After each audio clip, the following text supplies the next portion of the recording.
everybody here tonight. Thanks for your patience and kind of getting going here. You know, we have a little smaller group tonight, so we're going to keep this a little bit informal. We have, this is our fourth or fifth evening here in the area here. We just got so many people who wanted to attend the seminar here, so this is kind of nice to have a smaller group here and keep it a little bit more informal. If I could ask, by the way, and I'm kind of the guilty party, if you have a cell phone, if you can make sure maybe you turn it off there so it doesn't interrupt us. A few weeks ago, I made that fantastic announcement, and guess whose phone went off? Mine, of course. So anyway, so now I take my phone out and I check it as I say that. So I would appreciate it here. The other thing is, if you have any questions, if you could jot them down tonight. Are there pens in front of everybody here? Yes. Okay, so everybody's got pens. Just jot down your questions, and then I'll be happy to answer them as I walk around the table afterwards. So kind of help us get through the information we have tonight and get to dinner here. So I have a quick question here, just an informal question. How many people have been to a financial seminar before?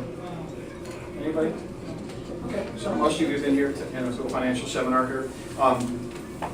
If you've been to a typical financial seminar, I would say that a pretty typical environment is you'll see somebody dressed in maybe a 2 or 3-piece suit. You'll see the fancy wingtip shoes. See the big slide screen, PowerPoint presentation clicker, and that kind of stuff. Well, we're very different in really kind of what we're here to talk about tonight and how we do it. What you're going to get is some very direct and straightforward information here. If 3-piece suit and wingtip shoes are important to you, then we're probably not going to be able to help you out, but otherwise I think you'll find the information here extremely valuable. What I do promise you here tonight is you will get very direct information here. I'll tell you exactly what we do, how we do it, and why we do it. And you know, all of you hopefully will walk away with some really critical points, and I ask you to kind of listen carefully and along the way to jot down important points. Something I want to point out and I'll refer to, everybody kind of yanks out of their little information packet this blue sheet. This blue sheet, it's aptly titled a response sheet. What I would ask is, as we go through the presentation, if there is a key point that really triggers something for you, and I say something that looks like it helps to solve a problem that you may have, I'm going to ask you to go check off the yes that's on here. And let me kind of give you a little backdrop here. In a typical financial seminar, the presenter's typical objective is to go ahead and set an appointment with everybody, right? Everyone wants to sit down and talk to somebody and see if you can do business.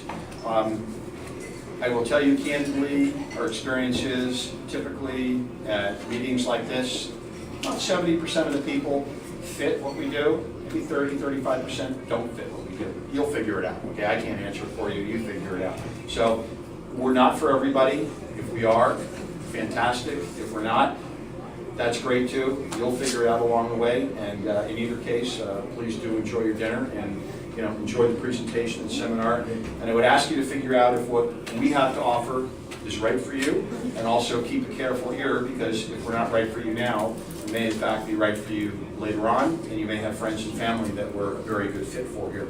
So, what we do, by the way, is this response sheet, and along the way, if you check off the information that's on here, and you do want to meet with us, this is not a timeshare type of thing where you're pressured. Sit down for 15 minutes, we'll talk to you, we'll find out if what we do is a good fit for you. So that's really ultimately what you do if you choose to meet with us, if what we talk about tonight makes sense to you here. Typically when you see somebody up here, you see the screen up here, you'll see some guys put pictures up there, but always on their business card and up on the screen, they have lots of letters after their name, right? It's all the credentials. Well, of course, everybody wants to impress people with how smart they are and how much they know. I have a simple message for you. I'm going to guess that most of you people in the room are smarter than I am, and we all do different things in life, but I would go out on a limb and tell you that what I have to talk about tonight in my little narrow field, I'm an expert at it. So I do very, very good, and I know exactly what I'm talking about for what I'm speaking to tonight. I'm not here to impress you with my knowledge. I'm here to convey it to you, and if it makes sense, then to help you through the process of taking a look at what we have to offer. Does that make sense to everybody? Okay, good. So let's do this. Everybody has a packet in their folder. You have one there? Yeah. Understanding different retirement strategies. Okay, so that's the right one. I'm going to use that as kind of an outline for my presentation here. And you can kind of follow it, and what I have to speak about as I go through it should make a lot of sense. What's that? Oh, I thought somebody said something. The message I have here is everybody kind of responded to a mailer that talked about different retirement strategies. So everybody's concerned about what you do as you get older, what you do with your money, what you have to do to manage kind of your retirement finances here. It's clearly, as you reach a certain stage of your life, one of the most important times of your life, because you've got to figure out what you do with your money and what you do with your finances. And it's a stressful area for most people here. So what I want to do is set a backdrop about your finances and your money, and it will kind of lead into the points we're going to talk about this evening. I guess the first thing I'd like to talk about, and it should be in the outline here, is we have a challenged market environment right now. The challenged market environment is if you go to put your money in an extremely safe place, what do you get? Extremely low interest rates, right? If people walk by a bank, have been in a bank recently, they're pretty incredibly low rates. Would you agree? Yeah, they're ridiculously low. Now, what you get at a bank is what? Security. Federally insured, FDIC, so you may get extremely low rates, but you have security in the bank. But it's generally not enough to get ahead with inflation and to try and build up money as time goes by. So it's not a good long-term strategy because of that. And fitting into that category is still things like going to credit unions, getting CDs. They're safe, they're good, but the returns are ridiculously low. Right? So you have to look harder about where you can put your money. And that leads most people to what? Take a look at putting their money in the market. And what do I mean by the market? Stock market, of course, right? So everybody's familiar with the stock market. Most people would expect me to stand up here and say, put your money in the stock market. What I'm going to tell you tonight is the exact opposite. And for a lot of good reasons. And the reason for that is that personally I believe that the stock market, it really scares me. I guess that's a simple answer. A lot of people have made a lot of money in the stock market, but a lot of people have lost a lot of money in the stock market. And you take a look at the stock market, you get three basic things. We don't need to get into a complicated discussion about the stock market. It either goes up, it goes down, or it stays flat, right? So it's not pretty complicated. When it goes up, everybody's smiling, but when it takes a big dump, there's a lot of angst and anxiety that goes along with it. Anybody that's been around long enough, and there isn't anybody here that looks like a young puppy here. You guys get the young award in the back here. Everybody's been through some market turmoils here, and it's not pleasurable to watch your portfolio move down when the market takes, a drop, and it does that over time. So, let's take a look at this. Let's analyze and consider what we all think we know about the market and investing. And what I'm going to reference is what we all hear from the experts. And when I talk about experts, well, I have a question here. Let's talk about an expert. How do you become an expert today? Any ideas? Come on, you all watch TV, you've all listened to radio programs. What do you do to become an expert today? You write a book. Oh. Right? So you go write a book, and within 3 months you're on somebody's talk show, right? You've all seen it, right? Old person interviewing somebody, or you're on a radio talk show, or a TV program. And I'm making a little bit of a joke out of it, but it's the expert of the day is really what it comes down to. And everybody can go home and you can turn on financial channels, you can turn on the financial news, and you can hear different experts. And it's confusing because you'll hear a lot of information, a lot of it overwhelming, technical, a lot of it confusing, and a lot of it, unfortunately, conflicting, right? So you kind of walk away from it and you go, man, right? There's no magic bullet in all of this here. So I've tried to distill down what I think we all hear from the experts, and you guys can see if you agree or disagree with me here. And this is what I would say the messages that come through from the financial industry, and we all believe them to be truisms or truths. But I'm also going to warn you that part of what I'm going to say is a little bit of a setup, because these truths, I'm going to really put them in quotes, because ultimately they're not. But let's go through them, and then you can see if what I'm suggesting is correct. The 5 big truths that we all hear about is, 1, over time, the market outperforms everything. Has anybody heard that one before? Throw your money in and hang tight, and strap your seatbelt on, and it'll all work out, right? So we've all heard that one before. And to some extent, there's some truth to it, but there's a lot of non-truth to it, as we'll see when we get into it a little bit more. The other thing is, we've all heard about, if you're going to put your money into the market, what do you want to do? You want to have diversification. We measure diversification, pretty simple concept, right? The other thing is, when you look at diversification and you want to put money in the market, what do? You buy a basket of stocks, you buy a basket of different mutual funds, you spread your money out on the table, right? You don't put all your cards on one bet. So we've all heard that before. And then there's the whole idea that if you engage a financial professional, talking about maybe a financial advisor, some stockbrokers, it's common to pay fees. So everybody goes, that's the way the deal is. You pay fees to financial, right? And that is very, very common. And then the other big thing is that when you have ups and downs in the market, the message that we're all comforted with, as my gut cringes a little bit, is everybody loses money sometimes, right? So, there isn't a whole lot better response. The market tanks and you go, well, you lose money sometimes, hang tight, it'll come back, right? Ever heard that one before, right? So we've all been there. So you've all heard these 5 things, right? Now, let's go down and let's talk a little bit about them. Let's talk about, first of all, the whole idea of safety through diversification. I want everybody here to help me kind of finish the sentence. We talk about diversification, and I said to you, don't put all your eggs in one basket, okay? We've all heard that one before. Well, that's the idea behind diversification. There's something that you have to question when you look at the broad general financial industry. The notion of financial diversification for most of the financial industry is spread your chips out over different types of equities and different types of funds. So anybody here who's got like a 401k or anything like that, what do? You check off that fund, and that fund, and that fund.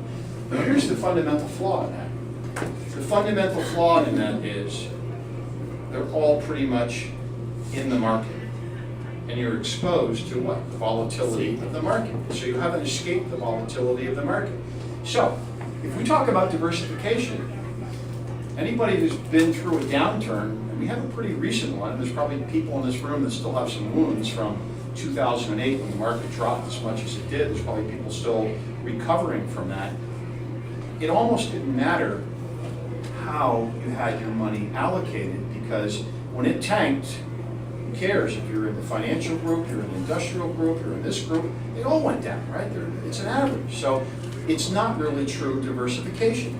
So the financial industry has conditioned all of us to say, hey, diversification is spread across a different set of group of equities. And there's a vested interest in this. And on one hand, I don't fault them. On the other hand, it's a faulty set of information because it doesn't give you true diversification.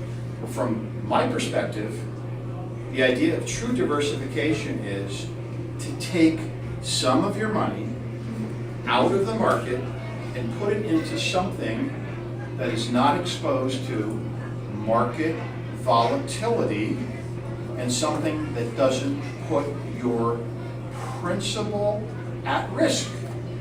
Does that make sense? So if you could take some of your money and not lose your sleep with all of the ups and downs, the risk of your principal, and still get some type of return, most people would agree that would be a pretty attractive alternative. So from my perspective, and the point that I want to bring out and emphasize tonight, when you look at diversification of your financial portfolio, from my perspective, it's my opinion, a portion of this should be in an area that is immune from financial market volatility and immune from the risk of your principal. And that's a question that you have to ask yourself tonight. You go home tonight and you go, what did I hear from Paul this evening? It's a big message I have. And it's something you have to do some soul searching about and ask yourself. And I think that a lot of you will answer that question for yourselves along the way.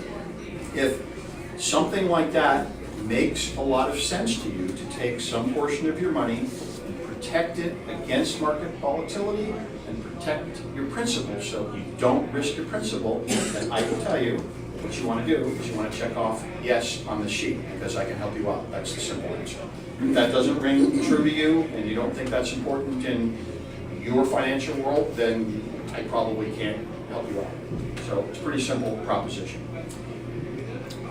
When we talk about buying stocks and mutual funds, look, a lot of people have made money in the stock market, but I think we all know a lot of people have lost money in the stock market. And it's not that the stock market can't give you good returns along the way, but there's something that we're going to talk about that's very near and dear to my heart. And it's ultimately the volatility of the stock market. I just happened to print out, you don't have to all squint and do it, you can pass it around. This is, you can pass it around from table to table. It's a 20-year history of the performance of the Dow. Those are, I believe, the 20 worst years since the stock market's been in existence. And if you look at the years, and you look at the negative numbers that are on there, if you kind of squint and pretend you don't see some of the earlier years, like in the 20s and 1929, although you don't want to ignore that, there's some pretty significant scars and wounds in the last 15 years if you take a look at how much the Dow has dropped. So as a matter of fact, what does it say for 2008 on there? How much was the Dow down? 33.8%. So everybody hear that? 33%. That is an unbelievable drop in the market. I mean, we're not talking like 2-3%. 33% drop in the market. Now, compare that to the stock market crash. What do we have in 29? How much was that? Gotta find it here. 17.2%. Is that all it was? Yeah. 1929, 17.2. And then how about 31? Where were we in that? What was the worst year? Here it is, 31. 52%. Okay? Yeah, that was actually. So, Wow. my point is this. Back when we had the massive stock market crash and depression, we were down 52%. Well, 2008, my God, we're down 33%. We're not like a whole lot further away. And everything happens in between. There's a message in here. And you can pass it around and look at that. The message is this. For the entire history of being in the market, you have this up and down, up and down. Nobody can escape it. I can't change it, you can't change it, and it's just statistical averages. And what we're going to talk about tonight is, at some point in your life, you have to take a very hard look as to whether or not you can absorb a risk and a hit like these that have happened. And if those are the 20 worst years, and you take a look at stock market cycles, which are not things that you can predict, right? You don't know when they're exactly going to happen, but I think we could all pretty candidly agree they happen and they're going to happen in the future. We just can't predict the exact timing of those elements. So, what I'm here to talk to you about tonight, I guess in simple terms, without creating a lot of drama, is I'm here to save you from the stock market. Because when you start getting into retirement age, you can't take the hits that go along with big stock market drops. That's the simple message, and that's the piece that you need to analyze. So, let's walk through one or two of the other famous truisms, if you will, in the financial industry. So we've talked about the idea that you should be in the stock market. We know some of the issues with being in the stock market. Let's talk about this. The idea that if you have a financial advisor or a lot of brokerage folks, that paying fees is normal. don't want to ask everybody here who's paying fees, but a lot of people do pay fees. It's pretty typical to pay 0.75%, 1%, 1.5%. There's people that, I see Anthony nodding, there's people that pay 2.5% and 3% a year to have their money managed. So let's take a look at kind of what happens. If you put $100,000 into the market, and you have a financial advisor, he's kind of managing your money, and he has a 1% management fee, what does that cost you on an annual basis? How much? $1,000, right? Math is very simple. The way that this gets paid for most people, is how? You open up your quarterly statement, and there's what? A little deduction in there, right? Most people kind of go, once you go down to the bottom line, right? What's my portfolio look like? Well, it was 340,000, it's up to 355, or it's down, and you feel good or you feel bad, right? And the line item is in there for the expense. Well, I'm going to ask you a question. And we use the number of 100,000. Of course, if you had 300,000, you're paying 1%, you're paying $3,000, right? That erodes your principal. And over time, it's a big hit. Because if you kept it in the market and it did compound positively, you'd have a significantly greater amount of return. Let me change the scenario. Instead of having a quarterly statement, semi-annual statement, and you see your deductions, what would happen if at the end of the year, your financial advisor sent you an invoice for $1,000, right? You guys think you'd all be feeling maybe a little bit different? You go, ooh, what's that for, right? It would hit you a lot harder, is my point. When it's kind of buried in the quarterly statement, you kind of write it off just like, it's almost as bad as the Comcast bill, right? You look at the total, you kind of go, tax this, tax that, right? It's a line item, right? And that's why they do it. They don't send you an invoice at the end of the year. Well, look, most people are pretty frugal with their money. They want to see where it's going. And I know there's probably people right here in this room tonight that kind of cry and moan when you have to go pay your $50 deductible for a prescription. Anybody here done that? You kind of go, right? And this is stuff that, for some people, it saves their life, right? Big deal, $50. So how would you feel about $1,000 or $2,000 or $3,000 bill at the end of the year for managing your money, especially if it's not going well? So, I guess the point is we're all sensitive to money, and we've been conditioned to think that you have to pay fees in order to do decently in the market. There's people in this room that probably are so sensitive to money, I'll even say that I'm a little bit guilty. I've smacked the vending machine to get back my 75 cents, right? So, we've all kind of been there. I don't think I'd like to see $1,000 or $2,000 or $3,000 bill at the end of the year. So here's the irony of the whole thing. If the market goes down, a lot of people that have financial advisors or have their brokers. This is Paul. What's going on with my portfolio? I'm really concerned. It's down. What do you think we should do? Stop. Question this for a second. Is this the guy you're paying money to manage your portfolio? The portfolio's down, and you're calling the same guy who's supposed to be helping you out and asking for advice when your portfolio's going down. You got to question that, right? Play consumer here for a second, right? We all kind of take a beating and think, okay, we have to roll with it. This is the guy that you're paying your hard-earned money for. Market's gone down. They can't guarantee your portfolio. We know that. But you call them up and you go, what do we do? What's the typical your response you get when your portfolio's down and you call up your advisor or broker? Think about it. What do you hear? Anybody? Any ideas? It'll go back up. There you go. Hang tight. It'll go back up. I have a question for you. When you hear that whole idea about it'll go back up, I have a question that you need to all ask yourselves. It's a rhetorical question.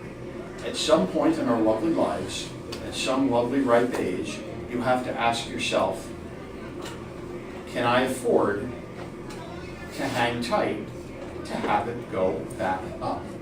And the proposition and the position that I'm going to take is very simple. At some point in your life, you can. And the reason is, if you take a hit for 33% or you take a hit for 52%, which could happen today, tomorrow, next week, or next month, and it takes a typical recovery cycle of 4, 5, 6, 7, 8, 9, 10 years, let me ask you, You think you're going to be very willing to hear on the other end of the phone? Don't worry about it, it'll come back. You're in it for the long haul. You think when you're 65 or 70 you want to hear that line? I don't think so, right? It's not the time of your life when you want to be hearing that, and you can deal with it. So that's a fundamental flaw, in my opinion, in the general financial industry advice. So the other thing that comes along with this territory is you put money in the market, you invest it, the market goes up, the market goes down, you call your advisor, you call your broker, and besides that, don't worry about it, it'll come back. What do you typically also hear? You hear, don't worry about it. Everybody loses money sometimes, right? I mean, it's just part of the deal. You put money in the market, it goes up, goes down, and that's generally true. Everybody loses money. I want to make a point for you tonight. And you can write it down, you can highlight it, you can put an asterisk next to my name, Paul Gordon, I put a name tag so you can quote me tonight. In 2008, when the market went down, anybody in this room who had money in the stock market, I can guarantee you, your portfolio went down. And anybody else that you know, you probably heard a lot of anguish with people that had their money in the market. I will tell you categorically, there isn't a single customer of mine in 2008 that lost a single penny of their money. Write that down, okay? Because I will show you why in a few minutes. Because they had no money in? No, they had money in, but you'll see in a different way. And my point is this: we've been conditioned to hear that everybody loses money sometimes, and I want to make a little bit of a point and say, no, that's not true, because none of my clients lost money. They didn't lose a single penny. So if that rings a bell to you, that's another reason why you want to say, okay, what's Paulie talking about tonight? Check off yes, because by the time I get done this evening, you'll understand why not a single one of my clients lost a single penny in that market downturn. That's a big representation. And it's also a challenge to the whole idea of everybody loses money. Because again, I have clients who put their money into the types of things that I'm going to talk about tonight, they don't lose a penny. And I'm trying to get away from the whole idea of you're in it for the long haul, it'll come back, everybody loses money. Politely said, that's a load of crap when you start getting older. You can't take those belly punches anymore. That's the simple answer. So, this leads us into the whole discussion of younger investors versus older investors. Now, just by a quick show of hands, if you're in your 50s, 60s, or 70s, do you think you should be investing the same way that you would if you're 30s or 40s? How many people think that you should be investing differently if you're 50, 60, or 70? Show of hands. Okay, you got a bunch of smart people here. The fact is, that's exactly what I believe. As you go ahead and you get older, you should be investing differently than when you are younger. What's the big difference between those age groups? Come on, it's not a trick question. I was going to say, you're not going to live long. Time. It's time. You got it, right? When you're younger, you can take the belly punches and you can ride a little bit further along with the idea, don't worry about it, it'll come back over time. But when you get older, you don't have that luxury of being able to recover over time because you don't know how long it's going to take, and if it's some money you're dependent on to live and enjoy your life, you can't absorb a 35% drop in your portfolio and having to wait 5 to 10 years for it to come back. You're in trouble. So this is where I get to the notion of, if this is you and this is your age, and this is investment risk, as you get older, what should happen with the investment risk? It should go down, right?